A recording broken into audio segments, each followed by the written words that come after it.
Hello and welcome to the SDLP podcast for November 14th, 2022. I'm your host, Joseph.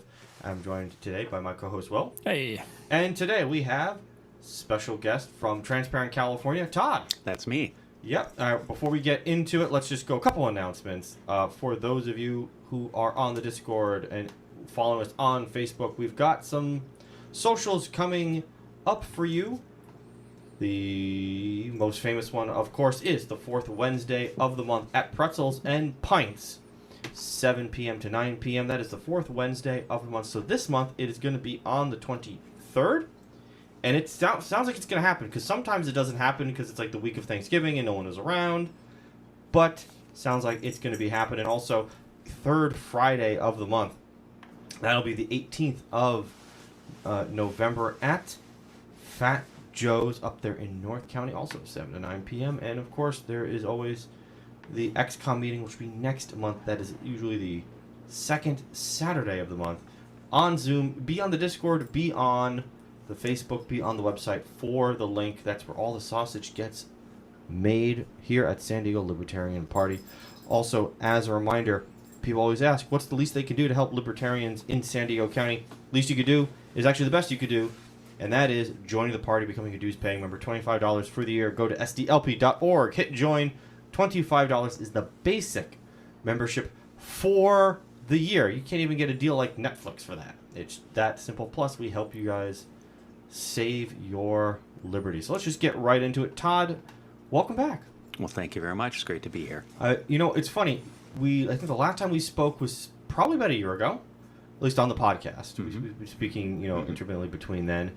And we were always talking about school choice and Amy's campaign and a whole bunch of other stuff we covered. But what was interesting was we saw your appearance on me, and then I posted it in our Discord, in our kind of libertarian channels, of you on Insider. Was it Insider California? California Insider. California Insider. That's right. Which Will and I use oftentimes as a kind of a resource for the podcast, is to see what we could talk about, what's going on in California. And it was a really fantastic interview, but it generated a lot of questions. So first I want to just ask, let's talk about that interview, just how that went, because I'm happy to have you back, and you don't have to wear a suit and tie. That's an awesome thing. So thanks. I love questions. We'll get into that. It'll be great. So you want to know how it? Yeah, just talk about that little event, because now you're a superstar. I have a celebrity on the podcast. You were YouTube famous. So I, as the director of research for Transparent California, I'm kind of knee deep in public pay compensation data. We have 37 million records of public employee compensation on our site, and I spend a lot of time crunching those numbers. One of my little pet issues is K-12 schooling. As you know, I was the San Diego County Chair for California School Choice, and that was actually as a result of having spent a decade involved in my local school district, budget committees, parent advisory committees, ran for school board, all this stuff. So K-12 is sort of an avocation of mine. So in the course of that, I've spent a lot of time crunching numbers on what people make in K-12 education. And I've published a few things on what I call the myth of the underpaid teacher. And so when California Insider heard wind of some of that, they called me up or emailed me and invited me to be on the show. So who's a better interviewer, us or them? Oh, you are by far. Yeah. You gave me ice in the water. I put ice in the water. Yeah, they didn't. So let's talk a little about that, because let's talk about that episode in particular. And specifically, the title was The Myth of the Underpaid Teacher. Mm-hmm. We touched upon this a little bit, I think, on the last episode, but I think it's good for a recap. Sure. So the idea is often teachers are overworked and underpaid. They have to go buy their own supplies to help their students out. They're with the students 8 hours a day. They're basically a second parent or a third parent, a fourth parent, or even more important. I've heard one teacher say that they deserve a thanks on Mother's Day because they're a teacher. They do. So all that kind of. So let's start there. Is it a myth? Why is it a myth? Well, I want to start with the fact that I love teachers. Teachers are awesome. I mean, I see a lot of straw men being built in a lot of arguments, and one of those relating to me is the fact that I must hate teachers and that I must think that they're overpaid. And I need to start with the fact that I love teachers. We have a lot of teacher friends. They're awesome people in general, and they should get those Mother's Day cards. And I don't think they're overpaid. But there's a fundamental myth out there that they're underpaid. Now, over and underpaid is basically a judgment call. You know, it's subjective. Who is overpaid? Who is underpaid? There are people who think that people working for free market jobs are overpaid. But in any event, what I look at is the actual data. You know, so many of these arguments are made without data. You know, they will just say, well, the average teacher makes $49,000 a year, and so therefore they're underpaid. So when I look at the data and I come up with real numbers on that, what we typically find is that the average teacher makes about $30,000 a year more than a private individual in the same county with the same education. So to me, that's not underpaid. To me, making $30,000 a year more than you would make coming out of college and using that same education to go find a job in private industry means that you're at least fairly paid. I wouldn't say it's overpaid. I wouldn't recommend that we cut teacher pay by any means. But on the other hand, I think that it is a myth that the teachers are underpaid. So let's start with where's that kind of meme that is just pervasive? Mm-hmm. Where do you think that comes from? The teachers union. So if you were negotiating for salary, suppose you were, I don't know who you have for a boss, but suppose your boss... Federal government. Yeah. So suppose your boss had no idea what you made. No idea what you made, and all they did was talk to you, and you said, I'm underpaid, mm-hmm. And then raise time came around, and your boss still didn't know what you actually make. He might think, Joe's a great guy, I should give him some more money. So that conversation would happen differently if he knew Joe made $300,000 a year or something.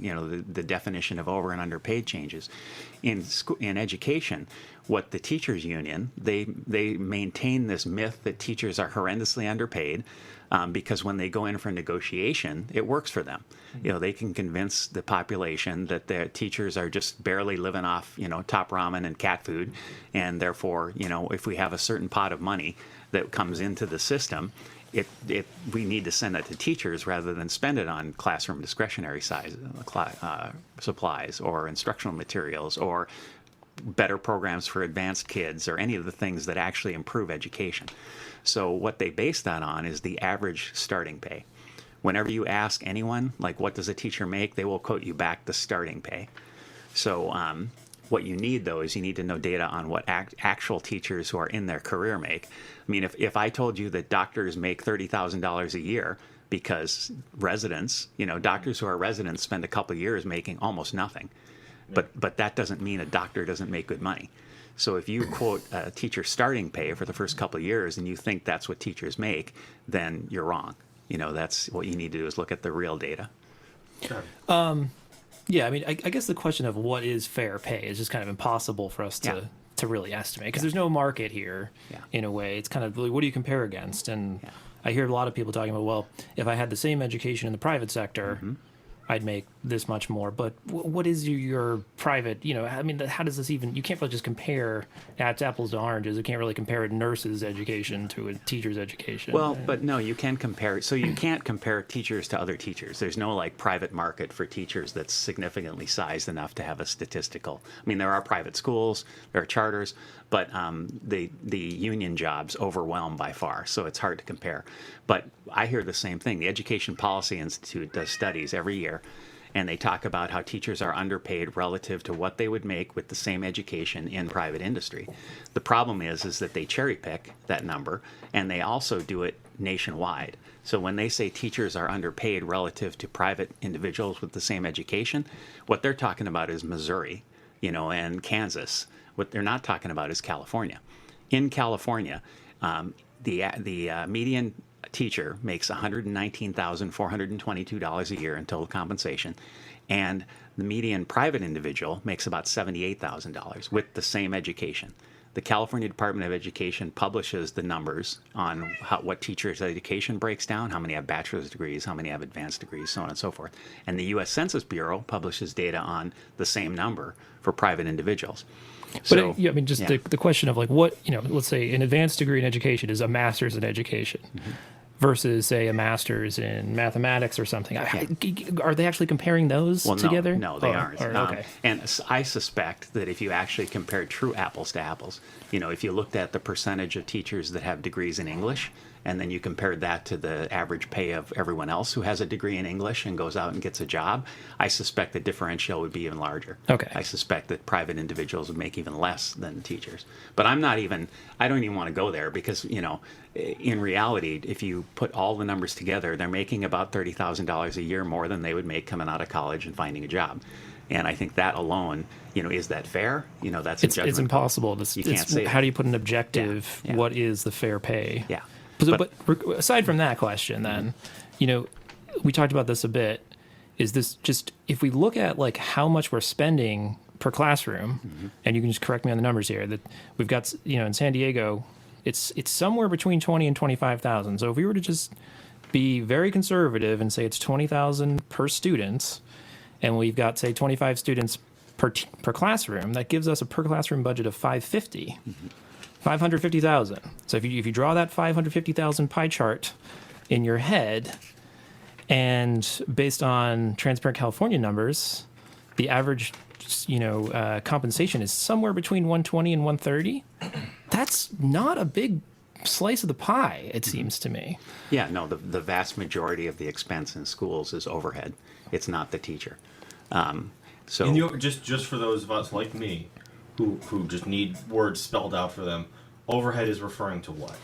The administration, the support staff, the electricity, the water, the insurance, the all the stuff that goes into having a business that supports the teacher in the classroom. Because it just doesn't seem to me that, there'd be overhead. But the idea that you could have like a classroom budget, you would assume that's got to be at least majority pays. The majority of the expense is going to the teacher. And you actually, we discussed this a bit before. You mentioned that in that 550 budget doesn't even include the building materials or the building expenses. Now is covered by bonds. That's and it doesn't addition. cover the additional contribution by the state to the teacher's retirement. So it's that 20,000, 25 number. It's actually 23,000 statewide this year, and the actual class size is 27.4. So it's even a little bit larger than what you're. It's much bigger than what we're saying. Yeah. There just seems to me like there's a huge kind of nebulous. Where does this money go? But we keep seeing numbers that I think I've even heard you quote that I think are based on like surveys that say something like 80% or goes to salaries, and maybe that's more than just the teacher. And then teachers are 60%. But if it was 60% of a $550,000 budget, that would, be a compensation that's in the order of $300,000. But the teachers are only getting 120. So there's like this big, gaping hole of missing funds. This is like a really weird. Almost scandal, it seems like. Where does that money go? Part of it is that there are also employees in the system that are not designated in a class. So really, you're taking the total teachers and the total number of kids in a class, and not accounting for there, for example, there might be teachers on special assignment. There might be teachers who are involved in other development or something like that. So it's a little difficult to fair enough, to but actually still, just do the straight math. We've got like a factor of 2.5. Yeah. No, I agree with you. And I'd love to look at that. The state publishes, so where does the 80% number come from? The state publishes a database. It's called the SACS database. And every district is required to report in their financial numbers every year electronically. And you can download it. And anybody who's a Microsoft Access dweeb can go to the CDE and download the database and look at it. And so if you look at that, the actual labor percentage in 2021 is something like 73%. But then from there, they also typically the yardstick is what they call unrestricted funds. The school systems have unrestricted and they have restricted. Restricted means that they have to spend it on a certain dictated expense. So that would be a mandate from the state saying you have to do this. Federal government, somebody in order to get this money from the Department of Education. Yeah. You have to do Common Core, or you have to provide a certain program of some sort. Or, yeah, right. yeah. So if you look at the percentage of labor from the unrestricted funds, which is what some people look at, it's even higher than 80%. There's some school district here in San Diego County last week, I was reading in the paper, they have 92% of their unrestricted funds go to labor. So let's try and get a little bit away from teacher pay for a second, unless you're not done, because I just want to make. Well, just one other. I just want to emphasize one other thing. It's just, with a $550,000 budget, we could cut the budget almost more than in half, down to like $250, raise net compensation to teachers to $150, and still have $100,000 left over for every 25 students to spend on the building and the. Sure. It's just crazy, But do you, Tom, this is what I'm curious about, do you think that maybe, I did want to have this conversation, at least that part of the conversation, to kind of get it out of the way, because it's such a, again, pervasive meme in the zeitgeist about the underpaid teacher, but in some instances, is it missing the point? Should we really be focusing on the quality of education and then just the overall spending that local and the states are the overall spending that they're doing with such poor outcomes, and maybe focusing on the structure of education more than the teachers, because the teachers feel like, in many ways, like human shields for this conversation, because we talk about pay, then we have to talk about, do you like teachers, do you not like teachers, do you support, do you want them to eat cat food, do you want them to live in have a cattle, it's like, that seems to miss the point of the overall topic of education, or am I off base here? Well, no, a fundamental flaw of education is that there is no connection between the money we put in and the outcome we get. Unlike any private entity where there'd be a direct connection in the free market. Because we don't have school choice, there's nothing driving any kind of improvement in education. So every dollar we put in, we just cross our fingers and hope that it actually works. I forget which podcast Garrison was talking about how much he doesn't like standardized testing, and I have to disagree with him, because in any other, we spend $120 billion a year in this state. There's no other business you can imagine that would do that and not have a metric. They would not have some sort of, is this resulting in success, metric. And so with standardized tests are far from ideal. Sure. They're not perfect by any means. I don't like them because I have to take them. So. Well, yeah, but that's, I've been the boss before in private industry, and I can tell you that no employee really likes to be judged for their pay. When you sit down for a performance review, the last thing you want to hear is, I don't like what you're doing. You're not going to get a raise. And I've been on bonus programs, tremendously, and I've missed my bonus. And so no one likes it. But on the other hand, it is what drives improvement in human nature. Yeah. And we don't have it in schools. So oftentimes when we talk about, or when the conversation about charter schools or private schools comes up, let's say someone who, I'm trying to give as much credit to the proponents of public education as I can, they'll say something like, you know what, let's grant that the situation isn't ideal. Let's grant that the situation is wasteful because there is, a good chunk of money that's just going into a black hole, or there's a black box, we can't really track it. But public education run by the state is the only thing that can reach the number of children that it does, and charter schools and private schools are just not going to be able to reach and capture and help the number of children that we need it to do, that they would need to do, that public education can do. So, yeah, we can have all these conversations about pay, and the system's not perfect, but fact of the matter was, as compared to what? As compared to what? Sure. Well, that's kind of the old libertarian argument, is that if the government doesn't build roads, who's going to build them? We will have no roads, right? That's wrong. Of course we'll have roads. It'll just be, necessary for people to fund them in some other way. So when we were doing the school choice thing, we were offering $14,000 per year to parents to fund an education elsewhere, which is what the schools were spending, public schools were spending at the time. So I talked to many charter leaders during that, and they were ready to expand. They were like, hey, the minute we pass this thing, now we can get the money that we're getting without having to go through hoops for the state to get it. We can expand our offerings. We can do new things. We can innovate. We can do all the stuff that charters are supposed to do without having all the strings attached. So I can guarantee you that if there are holes in the coverage network for schools, they will close. Because if you offer an entrepreneur $14,000 per child, and they're going to have 25 kids in a classroom, so they're going to make $500,000, or that's probably $350 or something like that. There will be people lined up to start businesses to do that.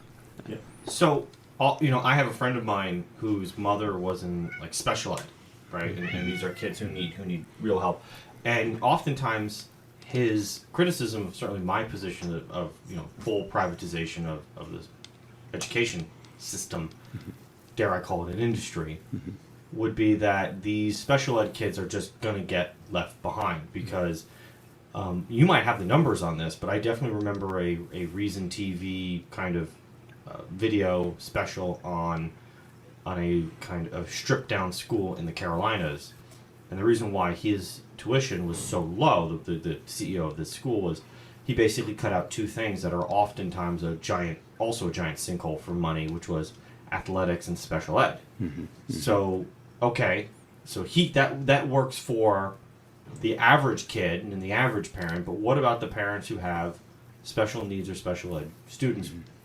Talk about that kind of potential gap in the coverage, because I think that's one that no parent or anyone, even if my child isn't a special needs kid, wants to see that happen. See special ed just get tossed away. Sure, no, that's definitely a concern. But I can tell you that the existing system, the San Diego Union Tribune, Kristen Taketa did a article in 2019 looking at special ed funding in the county and how it had changed over time. And what she figured out is that in the course of the period she looked at, I think it was a decade, total funding per student had gone up 42% per student. Total funding for special ed had gone up 26% per student. So the existing public system is shortchanging special ed kids by far already. They're already leaving special needs kids behind, or kids with special needs. There is no, in the state funding, there is no earmark. There is nothing that requires a school district to spend a certain amount of the revenue that it gets on kids with special needs. There isn't. So if, in our case with the school choice initiative, if there had been a special bucket of money devoted to special needs kids, we could use that. We could use that in the school choice initiative. So we could perhaps, say, fund more special needs kids at higher levels to incentivize the development of private options for that as well. But there is nothing. So right now, the very people who tell you they're concerned about kids with special needs are the people who are not putting funding in place to fund that. So it does just seem like you could just have a larger, voucher, whatever it is, how much we spend on the special eds. Okay, well then you just proportional increase on the voucher, and then you'd have the same common of competitive environment in the school choice for special eds needs, right? now. Yeah, but I mean, there's a it's not a very libertarian thing, but there are a lot of means tested programs. And I don't think it would be that difficult to, right now, to qualify a child as having special needs. You go through an evaluation process, and I could certainly see a process where at the end result of that, a box gets checked, and your check goes from $14,000 to $16,000 or $17,000 or something that qualifies you for higher payment, which you'd then use to go to specialists. And I can tell you, I know parents with kids with special needs, and they feel tremendously underserved. The hoops they have to jump through. There's a process called the IEP that they go through in schools to develop a plan for special needs kids. And that process is, parents get sued all the time. Our schools spend just a huge amount of money defending themselves from parents don't get sued. Sorry, I misspoke. Schools get sued. And so, because they aren't meeting the needs. So if we had some private mechanism of filling that gap, I'm sure it would happen. Well, back to the teacher pay thing, what I wanted to ask this is that, when we talk about whether or not they're being undercompensated, it just seems to me like anytime we hear from a teacher, the teacher will tell us they're undercompensated. But they must know how much they're getting paid. Have you ever talked to anybody who doesn't think they're underpaid? Well, I'm underpaid. But but no, it's on the order of I'm desperately underpaid. I'm making $30,000 a year. My car doesn't work. I have to make my own clothes. My car doesn't work. Yeah. Sorry. So I'll tell you, I've sat through many board meetings where during negotiation, the teachers union rounds up a line of teachers, and they all come up to the podium and they talk about the woes of inflation and how they had to buy a new car and all the financial problems they've had. So I sit there in the audience. Inflation is pretty awful, though. Inflation is pretty awful, absolutely. And I sit there and I look them up.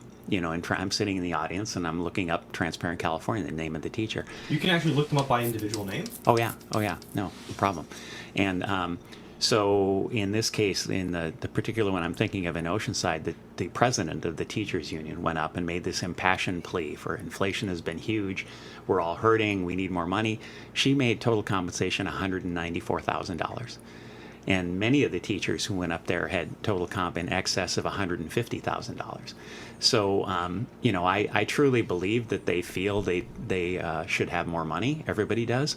But when that money comes away from education, things that our kids need in their education, when it comes away from instructional materials, when it comes away from classroom supplies, to me, that's taking candy from babies just because you can. If I wouldn't have the nerve, if I made $150,000 a year, I wouldn't have the nerve to come up and say, let's cut from this child's education because I need another couple $1,000s in my paycheck. In Oceanside, 60% of the families qualify for free and reduced lunch. The threshold for that is $34,000 a year. So these people who make in Oceanside on average $127,000 a year are there promoting cutting things from the education of kids coming from families that make $34,000 and less. That's pretty good. I mean, that'd be a good video where you take like their testimony and then you put like a little bubble over their head. This is how much this person makes. I at the next board meeting, I ran through the list. I stood up there and I said, okay, in the last board meeting, we heard from this person, this person, this person, and they hate it. And I routinely get, oh, that's wrong. That I didn't make that much money. And I've challenged every single one of them to say, okay, show me your W-2. Blank out the private stuff, the Social Security number, all this stuff, and prove to me that the number we publish on Transparent California is not accurate. And it never happens. So I want to shift a little bit to kind of the state of school choice, not just in California, but kind of nationwide. In particular, I can't remember if we had a conversation about the Virginia election with Glenn Youngkin. And the reason why I'm singling that out, we don't have to go into the nuances of Virginia politics. Mm-hmm. But that one seemed, and I don't know how closely you watched it, but you take this wherever you want, but that one seemed so focused on education. And that one was not focused on teacher pay. It was very much focused on what's being taught in classrooms. Mm-hmm. And I used to live in Virginia. That's a pretty solid blue state now, since the Obama coalition. That's a pretty solid blue state. And Glenn Youngkin came in there as a complete unknown and beat a former governor who, when I was living in Virginia, he was the governor of Virginia and was very popular, believe it or not, even though he was essentially a Clinton hack. But that was amazing. And in some ways, that was like, well, this is the beginning and the end of the public education system. It felt like COVID, with all these parents home, hearing what these teachers were saying to their kids, and all these school board, I guess testimonies and people speaking and really figuring out what's going on. It was like, well, that was the chance for the school choice movement, conservative, libertarian, even liberal, to say, hey, you know what? This system is not serving us. We're the customer. We don't like what we're getting. It's time to rip the whole thing down or remake it. And then it just seemed to go away. It didn't seem to happen. Now that COVID is essentially gone, California is going to end its state of emergency, I think, early next year, because we're still in emergency. People don't know that. With that going away, have we lost the momentum? I mean, the school choice initiative that we were hoping to just make it on the ballot didn't even get the signatures. No. So what happened there? Is that just a California thing? Was it a flash in the pan? I'm curious as to your analysis or what you saw over the last year. Did you feel like it was give me a kind of a broad thumbnail sketch of what happened there? Sure. No, parents are busy. I was in charge of the district parent advisory committee in Oceanside for years. When I started there, we had 4 people who showed up. 36,000 parents in the district, and 4 showed up. When I finished, thanks also due to Stacy, my counterpart there, we ended up with 50 or 60 parents showing up. We thought we were doing an awesome job, up 1,000%. But there's 35,950 parents not in that room at that time. So the default is, as much as we appreciate and prioritize our kids' education, the default is really not to be involved, to trust the education system to do what it's supposed to do. So once the major impetus to be involved, when you're sitting there behind your child looking at what they're learning, goes away, everybody kind of goes back to sleep. In our case for school choice, we had a lot of great dedicated volunteers who did an awesome job. But I don't seriously think you can actually get something like that on the ballot by volunteers.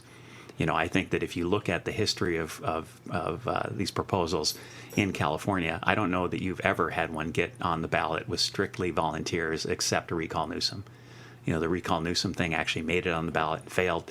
But I don't think there's another one on there that hasn't had to go out and get paid signatures. And we just never got the financial support that we needed to get those paid signatures.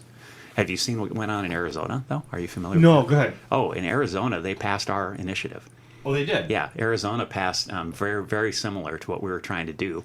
I think it goes into effect next year, if I remember right. So they passed it this election cycle? They November? passed it before. They passed it I think the legislature passed it. Okay, so it was not a ballot initiative. Yeah. It was actually done by the state. Okay. The union there tried to put a ballot initiative to stop it on the ballot, and they failed. And so now, as long as Arizona remains in the hands of people who like school choice, it will happen.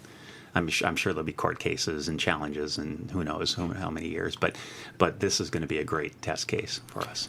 Can you explain to me, and then I'll hand it off to you, because I've always gotten confused by where these court cases come from. Like, who the heck are these union members to say what parents can choose as an education for their kids? What? And it's on what grounds are they? It's the law. I mean, there's a part in the California Constitution that guarantees kids an education. I forget what the exact words are, but there's some language in there. And so, what the teachers union will do is they will take the $300 million a year that they have in the war chest, and they will throw it at whatever they can. So they will find a group that will sue and basically say that by putting school choice in place, we're preventing kids from being educated properly, so therefore it's unconstitutional. So that's typically what happens. I mean, like what you're saying about with the Youngkin, I mean, that was at like the height of like the CRT controversy. Yeah. And just explain what that was real quick. yeah, So for people. Critical race theory. What does it stand for? Critical race theory. Yeah. I mean, but then like the outrage about that was hot, and like he did a really good job, capitalizing on that outrage. And there was, all those, town halls with parents, and then the Department of Justice was coming out. That was the word I was looking for. Was town hall. Thank you. Yeah, they were like, are these people terrorists? And so Domestic terrorists. there was a lot of justifiable outrage that was, keeping people hot. His And opponent said they didn't think parents should have input on their kids' education. Right. That's Yeah, what Telephone triggered it. calls So, messaging was absolute trash, but Yeah. it was remarkable because that is strikingly typical. I mean, I think Eric Swalwell just had a recent tweet. Maybe not been recent, but he was comparing like, well, the idea that parents think they can have a say in their education is like saying you could do your own surgery. It's a really remarkable concession on their part. The idea is that put yourself on autopilot, which I think you just kind of described that most parents do in fact do, and just trust us because we're the experts. We know how. I've seen this before. We can train up your kid. I've gone to school. I've got the master's in education. I know how to teach a kid. And it strikes me as remarkably hubris. he's apparently unfamiliar with the concept of informed consent, or is presumably opposed to it. Yeah. Yeah. So I'll tell you, I've gone through some medical issues, and I can tell you that it's really important to advocate for yourself. You can go in and the doctor can tell you, and they're not nefarious. It's not like these doctors will try to mislead you in some way, but you are you, and you know what's best for you. And if you don't, have someone there, if you're in really bad shape, or if you don't do the study up to ask the right questions, they may not volunteer the right answer. So it's very similar in that we would like to trust that every single doctor we see will only make the absolute best possible decision for everything they could do relating to us. But, if you don't do your research and find out that there's some new technology or some new therapy or something and ask the doctor, he may say, I've never heard of that. I'll look into it. Or he may say, yeah, I've heard about that. It's quackery. But it's... I remember I had a similar issue with my arm, and I was like, Doc, should I be taking vitamins? And he meant, you mean expensive urine? So I was like, okay. Yeah. And there's things like that, too. It's hard to make a judgment call. But the very idea that parents should not have input on their child's education is crazy. But I was just going to say that, since then, I think they kind of realized that they were playing the wrong game, and they backed off, and they stopped calling parents it's terrorists. And the rage kind of subsided, and since then it's been like, on a daily basis, NPR is reminding people that conservatives are just out there wanting to ban books and burn books and so on and so on. And it just seems like people are kind of forgetting that the titles of those books are things like Toddler's First Guide to Oral Sex, and I'm joking a bit, but double mastectomies, double your fun. Yeah. And the book ban is funny because there is not a school library in existence that doesn't have a curated collection. Every school library has someone who's picking the books. So the fact that the school library doesn't have Erica Jong's Fear of Flying or Roth's Tropic of Capricorn or any of these books that have been denoted as obscene in them is not because they're banned. It's simply because it's not an appropriate choice to make for a school library. Listen, any child, any school library that doesn't have any, like, their own Heinlein section, I'm not sending my kid to it. Just saying. And you should buy those books and donate them to that library. Yeah, sure. So Arizona made some progress, and that's great to hear. Are there any other success stories nationally, and then dip into what's next for California? At the time of the school choice, pre-Arizona, 33 states had some variety of school choice. Some of it pretty minor, some of it somewhat major. There were a couple of states that passed, I think West Virginia and Kentucky passed some pretty extensive laws in 2021. Florida has a pretty extensive, school choice structure. So it's gaining momentum. It springboarded off of the COVID thing. And I think Arizona was the first significant effect of that. But now we're seeing as a result of the last election, I don't remember the states, but there are a few states now that have pro-school choice legislatures and governors. And I think we're going to see more and more of that happening. And I think we're going to see the success stories. And then eventually, California will get there. I'm just worried. It feels like it's going to be late to the game. Is there any worry? We hear concerns about the parallel economy. I don't know if you've heard this phrase. And it's the idea that, for example, sponsors, advertisers, just companies that produce completely apolitical things like razors will somehow dip their toe into a political discussion and will piss off. So they usually piss off conservatives, and conservatives go off and make their own razor company. So now you have conservative razors and conservative water and conservative hair products. Yeah. There is an expressed fear about the parallel economy. Could we wind up with a parallel education system? This is what I'm getting at in a big picture way. Is the idea that if conservatives spin off and create their own education system, with using school choice as kind of a springboard, that we could have potentially a whole society that has two completely different visions of the world we're living in. One, be it the public education vision or the liberal vision, whatever it may be, the left-wing vision, progressive vision, of Howard Zinn in 1619, and then the other vision of Hillsdale College in 1776. I remember if Don were here, I think he would have said the old school view of public education was that we teach you literacy, numeracy, and then we teach you how to be an American. All three of those things are now under very much serious controversy of how do you actually teach literacy, how do you actually teach numeracy, and then what it is to be an American. And if there isn't a unifying feature, school choice produces an atomization. Could we be sleepwalking to our own disillusionment through this? Well, I mean, the unifying thing right now is that our existing school systems are doing an awful job of those three things. In the last results in my district in Oceanside, only 28% of kids were proficient in math. 42% were proficient in English. That's a minority, as far as being American. Of course, that's a vague judgment. So right now we're actually the existing system is not working to produce that. So what we need competition from other systems. So I think I agree with you that in the circles that I run in school choice, there are people where say religious education. There are people where the most important thing in their kids' education should be their religious education. Now I may not agree with that. It's not my kids though. But what I would like to see, we had a little talk about standardized testing before we went on air here, and I understand a lot of parents don't like it, and I don't think it's ideal.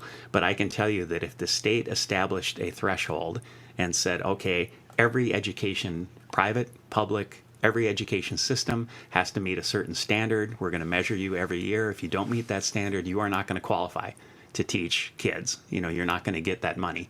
Then I think that we would have a way for parents to judge.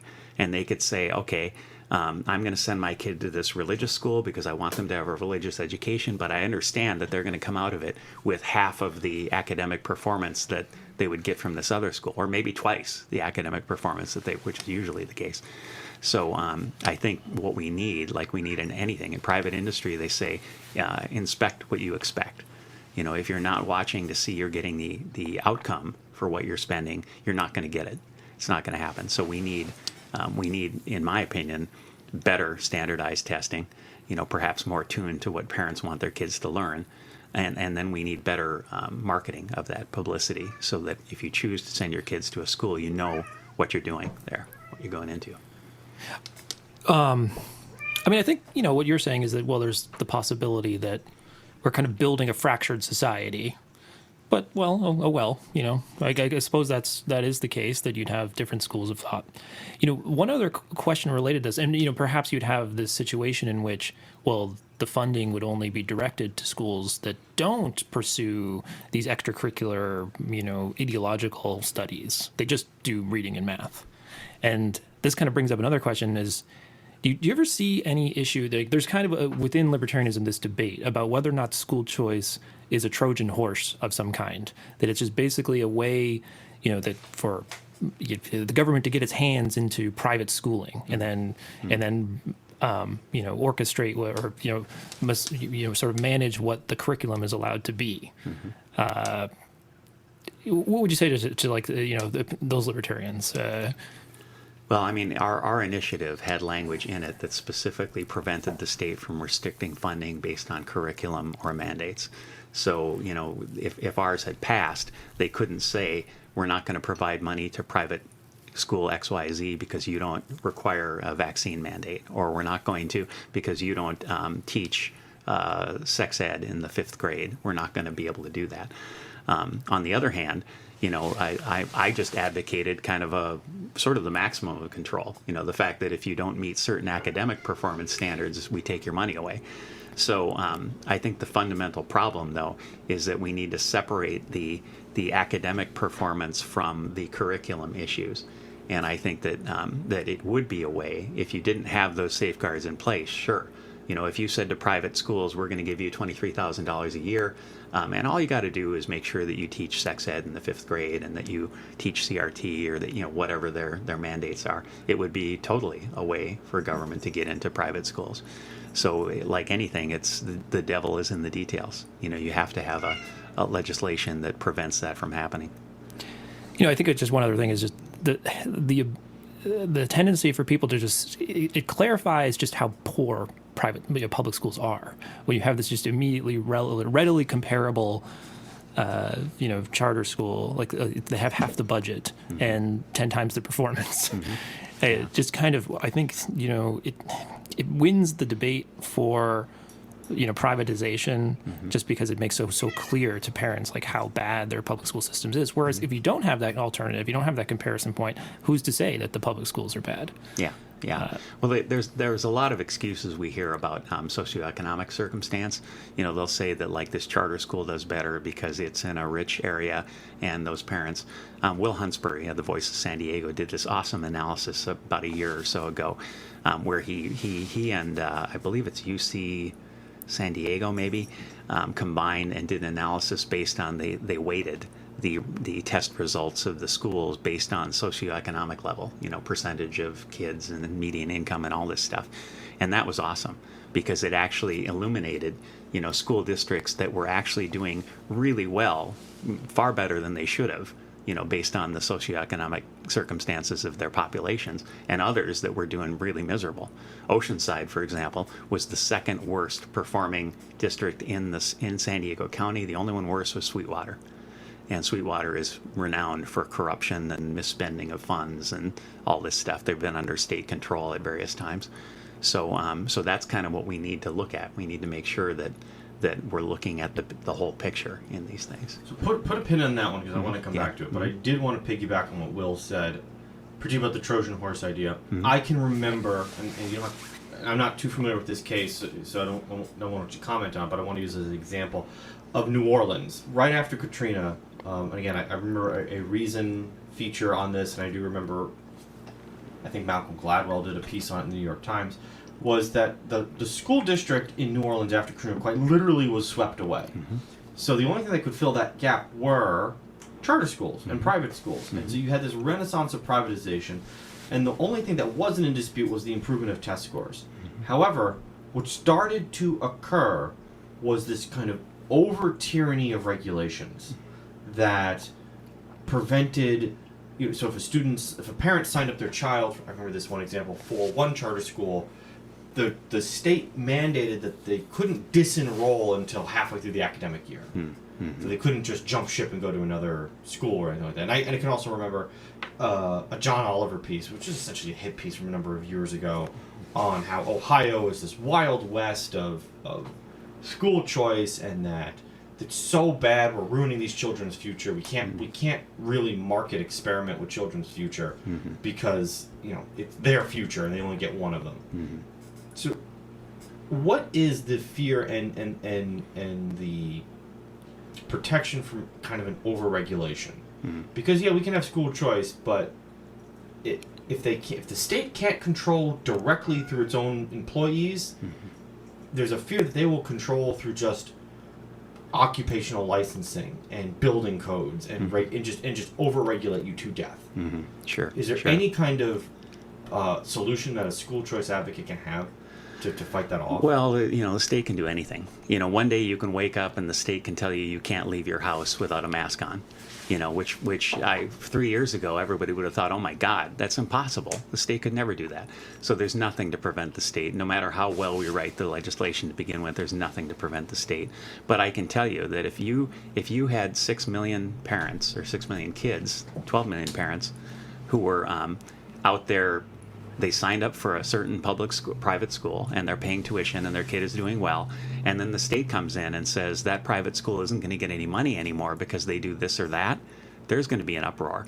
There's, you know, if that happens, I think it's going to generate enough political opposition to be a problem, you know, and it would be hard for them to do it like to divide and conquer, to do it school by school. I mean, if they implement a regulation that says you need to have a certain type of sex ed, it's going to go across the board, and there's going to be a whole bunch of parents who are going to be upset, and they're going to vote something else. So I think it's not ideal. You know, there's nothing that you can write in stone, but I think anytime you make it enough, you involve the population in enough things like this, I think it becomes much harder. Yeah, I mean, I think that's the case. You know, if you put that money in the hands of the parents, and they're just kind of like, wow, you know, this is look how how much better I'm kind of like managing the money than the state is. And it just opens up the door for, well, what else is, you know, being poorly managed by the government. So Sure, you know, despite like the issues of it, it just seems like the benefits are just so much more overwhelming compared to the downsides. To the charter, to like the school choice thing. I'll tell you, one unseen thing is that every year you as a parent are going to have to make a decision. Where does my kid go to school? It's not on autopilot. And right now there are so many parents who don't even, I mean, they don't spend 10 minutes, you know, figuring this out every year. But when you force them to make a decision where their money goes to, they're going to pay attention. They are going to go to back to school night and meet their teachers and talk to the school and see what the facilities look like and all this stuff. So there is nothing more powerful in a kid's education than an involved parent. And of course the schools have to compete. You know, and they have to compete. But when you could get more parents involved, that alone would be phenomenal. So I wanted to double back to the failing schools for a second, because you brought up an interesting point. And it kind of dovetails into that Oliver piece, because he was going on and on about these awful charter schools that very well may be awful, right? And just ruining the opportunity for these kids to have a good education. But as you pointed out, that is not uncommon amongst public schools. So I guess help me understand, when a school gets to that point, is there a mechanism for fixing it? If you've got a school system like Oceanside, or was it Sweetwater, that is notoriously bad, why can't they be fixed? It's just, I mean, one would think if you had a car manufacturing plant that was consistently underperforming in the most egregious of manners, you just go in and clean house. So, I mean, what goes on there? How is it that these nightmare scenarios continue to persist for what feels like decades? It's largely because our school system is very fragmented, and there's not a lot of central control. In 2013, we passed the local control funding formula, which took away all the what they call categoricals. It used to be that schools would get bits of money for this and bits of money for that. People hated it, and arguably it wasn't a good idea, because the schools in Victorville might have different needs than the schools in San Diego Unified. So it is a good idea to have some local control. But what that means is that there is no coherent mechanism for this. The only coherent mechanism for addressing school failure is financial. So if a school is failing financially, there are steps where the county can step in, the state can step in, and so on and so forth. But at one point, there was a system in place, it might still be in place, where if a school consistently fails to meet academic standards for a number of years in a row, the state will offer assistance. They will come in and they will say, okay, we will provide you with experts to try and fix this. But that's not like you're going to close. No one says, we're going to close you if you don't do it. Yeah, it seems like two different worlds. Like a financial failure just sounds like the school is just whoever their comptroller is or whoever their secretary is or treasurer is just not handling money well. Yeah, the board. But yeah, so that's one thing. So, but what I would be caring about as a parent is my kid actually getting the quality education I'm paying for? Yeah, get your financial house in order. But yeah, so what is there even a auditing process to check to see if these places, are doing well? Because if you're a parent in this district and you have to know the reputation of the crappy school that's there. Yeah. What can be done? Well, right now, there's the California School Dashboard. You can look up your school, your district, whatever, and see exactly how they fare in this. They have this single plan for school achievement, SIPSA, they call it, they just did, where each school has its own summary sheet that tells you exactly that data as well. The problem is, of course, people don't pay much attention to it. And they certainly don't show up at board meetings, complaining about what needs to be done to improve that. You can get, when you have a raise on the agenda for teachers or for any labor group, you can get hundreds of people showing up there. So people are very concerned about their paycheck. They're not very concerned about actual performance. You won't get a couple hundred teachers up there at a board meeting complaining about the fact that Oceanside only has 28% of its kids proficient in math. That just doesn't happen. So I feel like that should cause riots. Well, I'll tell you, I don't quote Joe Biden very often, but Joe Biden has a quote. I can't get the stuttering cadence correct. Joe Biden has a quote. He says, "Don't tell me what you value. Show me your budget, and I will tell you what you value." And that is so obvious. And if you look at what our teachers and our school districts value, they value their own pay and benefits. That's what they value. Because every single time they they get another $10 million, they spend it on themselves. They don't put it into things that improve the education of our kids. And paying, as anybody in private industry knows, paying existing people more money doesn't improve anything. If I gave you a huge raise, you probably wouldn't work any harder than you work now. People who are self-motivated, they work hard and they do their best job. So if we tied that to something, if we gave you a bonus program and said for every widget you make, you're going to make an extra $10, you would make a ton more widgets. But when you just give people more money for doing the job that they've been doing, it doesn't improve anything. Teacher pay has gone up at a rate 3 times the rate of inflation in San Diego County since 2012, but yet performance goes down. So it's pretty obvious that just paying people more doesn't actually accomplish what we're trying to accomplish with that. Yeah, I mean, that does kind of bring up, I look at like the pay schedules, and some of these districts have like 15 to 20 different teacher levels, basically. It's like, could there really be 20 different promotions? Is like a 5-year teacher really that much different than between a 15-year teacher? Level 14 versus level 15. It just seems like this is an artificial way to create. Well, it's an annual review. It's really just like in private industry, you would have an annual review. And in the teacher compensation schedules are basically just their version of the annual review. But because it's a union thing negotiated, it's not up to the boss to sit down and decide if you're doing a good job. You just go, okay. It's a government thing too. I mean, government pay raises happen that way too a lot. You're on a schedule. And so that's what annoys me a little bit about some of these bonus raises is you will get teachers up there who will say, we haven't had a raise in 5 years, or whatever the number is, right? So you need to approve this 12% raise that we want. In reality, that is an out and out lie. It's an out and out lie because if you look at their salary schedule, they get a raise every year, every 2 years, whatever the salary schedule is. And usually that raise is exceeding inflation. In Oceanside, the average, if you average the salary schedule, is 3.4% per year. If you look at inflation over the last 20 years, it's a 20-year schedule. It's averaged about 2.28% per year. So they're getting more than 1.5 times inflation, not even counting the bonus raises that they take money away from our kids to give themselves. Yeah, and also, along that same line as you have the master's degree in education, which I really just skeptical that there's any actual functional value to a master's degree in education. It just seems like something you obtain because now you get an automatic raise. Well, right? there are studies that show that as teachers gain seniority and as they gain education, there is some improvement. You do want... Like they get better at their job. Yeah, they get better at their job, and you do want, experienced teachers, for sure. So I'm not against, rewarding teachers for doing things that improve their education, but it's an indirect connection. Just because you got a master's degree doesn't mean you're a better teacher. So I want to talk the last couple minutes here about the future.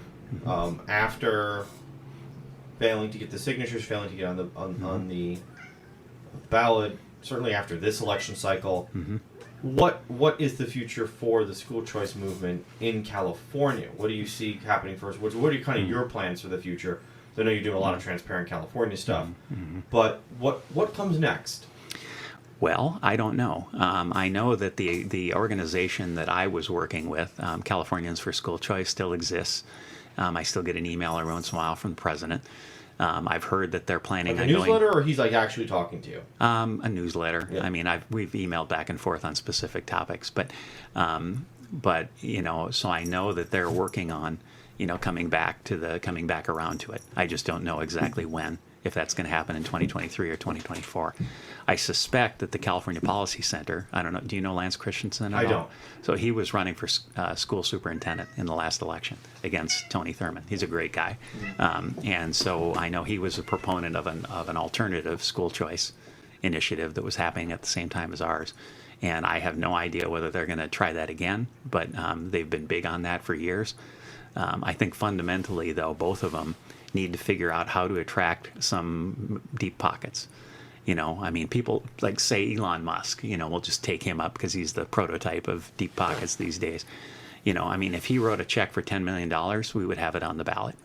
We would. Yeah, it's always fun. It's funny you bring up that up because I feel like I've made this joke on the podcast before because you will constantly hear, conservatives are guilty of this with George Soros as their boogeyman, but you will constantly hear about leftists and even conservatives go on and on about the scary libertarian Koch brothers funding everything. Yeah. And let me tell you something. I would love some of that Koch brother money. I've watched interviews with the guy. He's not. I don't find him particularly offensive. Yeah. So if he wants to send me a couple bucks to make a real studio where I can have someone babysit my freaking cat, then I would totally take it. But it doesn't show up. Yeah. And what's wild to me, soapbox moment for a second, is if you look up the net worth of the surviving Koch brother, he is worth something like 4 or 5 times more money than Soros in terms of a net worth. Yeah. 4 or 5 times more. I think something like that. What is it? Soros' net worth is something like $7 billion ish if you look it up on Wikipedia, and Koch, the surviving Koch brother, is something like $57 million. $50 billion more. Yeah.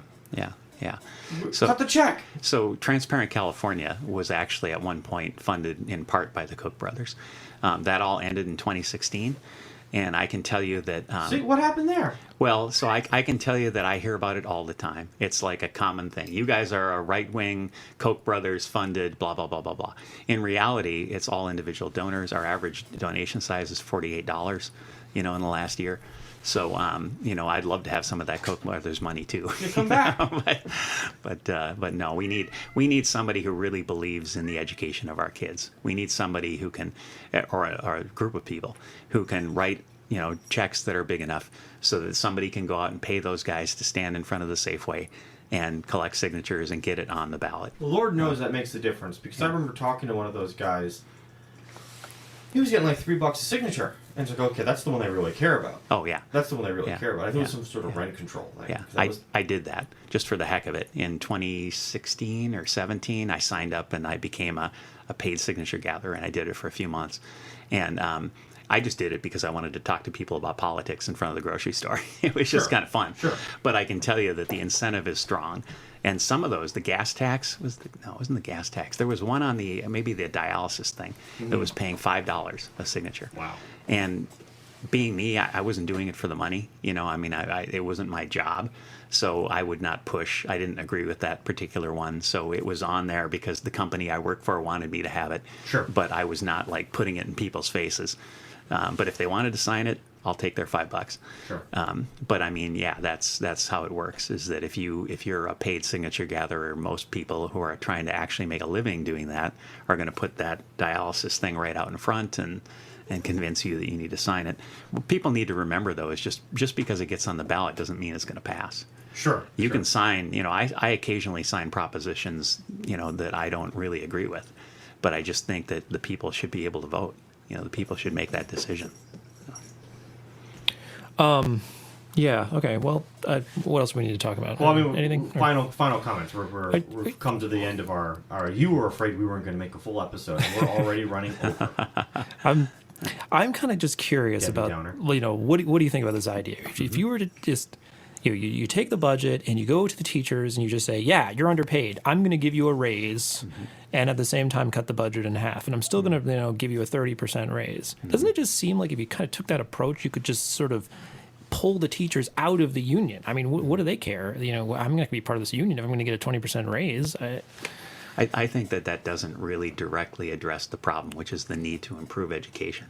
What I would like to see is that, our superintendents get a lot of flack for making a lot of money. And in reality, they don't really make that much. I mean, some superintendents make $500,000. David Miyashiro in Cajon Valley, $470,000. But what I would like to see in private industry, you would never see the CEO of a $200 million corporation without a bonus plan that was tied to performance. It would never happen. So what I would like to see is that they bonus their superintendents for improving education. And I think that would drive more than anything. When the superintendent has $50,000 on the nose of improving their math scores from 28% to 32%, that is what would do the job.